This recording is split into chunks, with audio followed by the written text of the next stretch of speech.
In this video, Bitcoin has met our first target exactly as predicted, but the question is, are we going to see a bullish continuation with the Bitcoin price action?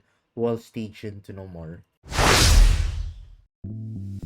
Do you want to learn the strategy that I use for my day-to-day trading? Then make sure to check out our Gaps Crypto 101 playlist. You can start learning how to trade in the cryptocurrency market all for free, and the link is available in the description down below. And if you want to start opening an account with any crypto trading platform, make sure to trade this guys with Femex and Bybit, as they have one of the lowest fees possible in the cryptocurrency market. And if you use our affiliate links, you can get up to 20,000 US dollars of bonuses when you are going to deposit with those trading platforms, and the links are available in the description down below. So now let's dive into this video. So hi guys, and welcome back to another Gabs cryptocurrency video where we trade by data and not by hype. If you haven't subscribed to my channel, click the subscribe button down below and hit the notification bell so you won't miss out videos like this. So let's now dive into this video, and let's give you first a quick recap of our previous analysis.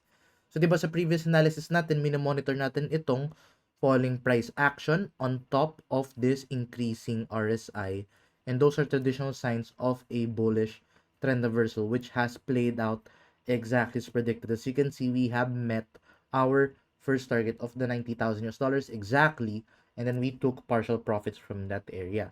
And then right now, our final target is around the 93,000 because that is the next resistance.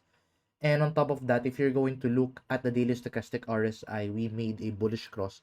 So that's why, di ba sabi ko sa previous video, I have opened a long position dito, and I've been posting that sa Facebook post ko na I have opened a long position, and I've been up in profits already with this move.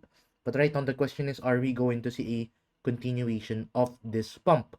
So with that being said, the best thing right now to look at here is the current Bitcoin price action resistance. And as you can see, right now, we have now formed a very clear resistance around the 90,000 US dollars. And as you can see, we have seen multiple times wherein we have been hitting those certain resistances. But right now, the question is, are we now going to form a head and shoulders pattern, or actually an inverse head and shoulders pattern? Because as you can see right now, as you can see now, we are starting to form this previous this previous resistance area now as a support area. So if let's say na magkaroon tayo dito tayo ng bounce at bumalik to the 90k, and if you remove the lines dito ni Bitcoin, ito, tanggalin natin yung mga lines na to. If you are going to remove the lines, you would find na it actually looks like an inverse head and shoulders pattern. So in this case, if this is an inverse head and shoulders pattern, what you have to do is you have to get the height of this head, then put it at the possible point of breakout. And as you can see, it can take Bitcoin back to 94,000 US dollars. But right now, the question is, are we now going to immediately see this move play out? Not yet. So this is what you have to consider first.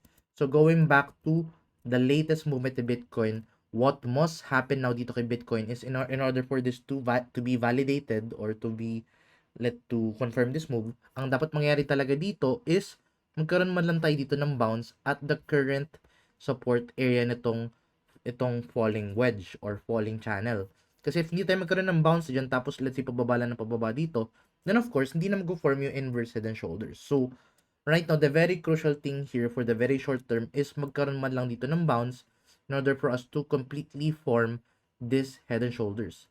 So, once na ma-form yan at once na bumalik na si Bitcoin dito, only then we can confirm this pattern na nag-form kay Bitcoin. So, right now, up until na hindi pa nag-form yun, I am not yet confirming this move. So, right now, I am still going to wait this one out. So, right now, I still have my short-term long position open. Nag-take ako ng partial profits at the 90,000 US dollars. And ang stop loss ko actually right now is playing around the 87,000 US dollars. So, yun nga, nag-take ako ng partial profits, then hindi yung stop loss ko, hindi ko pa siya na-adjust to into trail stop eh. So, right now, wala pang changes sa trades ko. And, ayun nga, right now, what I'm going to monitor if magkakaroon pa tayo ng bounce dito at the support area. So, that is what I'm now going to monitor with the Bitcoin price action for the short term. Now, when it comes to the long term, as you can see, in the long term, if you're going to zoom out dito, we're just roughly doing a consolidation dito. So, when it comes to my long-term trades, wala akong gagawin sa long-term trades ko, hayaan ko lang yung gumalaw.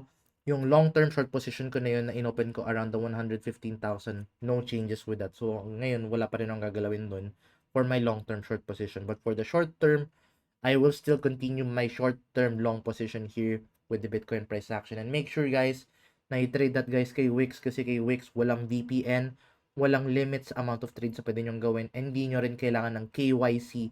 Pwede kayo mag-open ng multiple Bitcoin trades all at once. So I highly recommend na you guys use Wix.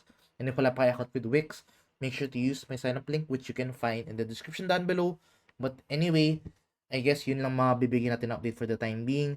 If you find this video useful and informative, please give this video a like, share this to your friends, and hopefully I'll see you guys in the next video. Bye-bye for now.